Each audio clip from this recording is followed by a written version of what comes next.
In the quiet, darkened corners of our digital lives, where grief and memory are stored as data, a new kind of urban legend festers.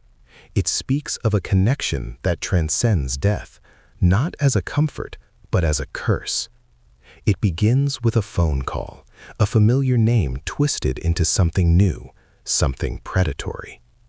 This is the story of how our most intimate technology can become a conduit for a terror that has no name. A terror that begins with a simple notification. Mom +1. 2:47 in the morning, the witching hour when the veil between worlds is at its thinnest. Lena's phone didn't just ring, it erupted in a violent, frantic shudder, skittering across the nightstand and casting the room in a cold, clinical blue light. She woke up gasping, her skin slick with sweat, her heart hammering against her ribs. It had only been a week. 1 week since she'd held her mother's hand as cancer stole the last breath from her lungs. 1 week, and she still hadn't found the strength to delete the number. But the name on the screen was wrong. It read, Mom +1. The contact photo was a blurry picture of her mother standing by a window, just as Lena remembered her. But the eyes, they were not her mother's eyes. They were black, bottomless voids, as if scorched from within. With a trembling hand, a hand that seemed to belong to someone else, Lena pressed call. The dial tones were not the clean digital chimes of a modern call, but something wet, subterranean, echoing from a place deep beneath the earth. A click. Silence. And then, a voice. Her own voice, but broken, distorted by a rasping, dying wheeze. Do not answer, it pleaded. It is already inside. Lena's breath hitched. Mom, is that you? But the voice continued, now with a sickening, gurgling sound in its throat. It can hear you. Lock the door. The line went dead, leaving only the oppressive silence of the room and the ragged, tearing sound of her own breathing, shallow and panicked, like a swimmer about to go under. 47 seconds later, the phone rang again. Mom +1. This time, the vibration was a low, resonant tremor that seemed to travel up her arm and into her very bones. As she watched, a network of cracks spread across the screen, a spider's web spun from frozen lightning, though she hadn't dropped it.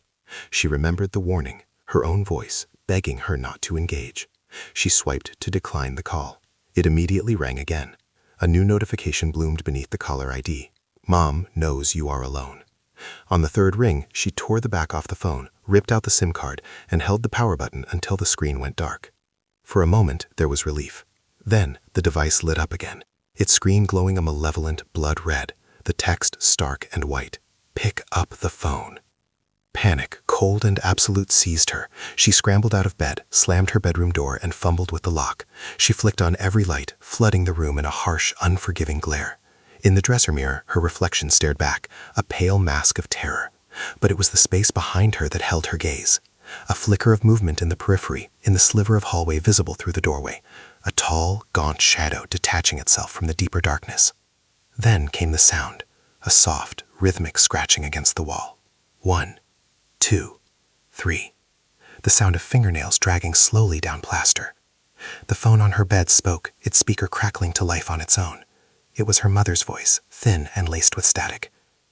Daughter, it's in your blood. I tried to leave, but it brought me back.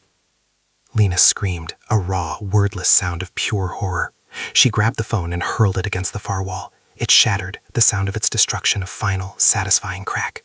But from the fractured screen, a thin black ooze began to seep, carrying the cloying stench of decay and sterile hospital rooms. The next morning, in the cold, gray light of dawn, Lena's friend found her. She was huddled in the corner of her room, shivering and unresponsive. The apartment was undisturbed. The phone sat on the nightstand, its screen immaculate, without a single scratch. But when her friend checked the call log, her blood ran cold. There was one missed call, from Mom +1, logged at 2:47 a.m.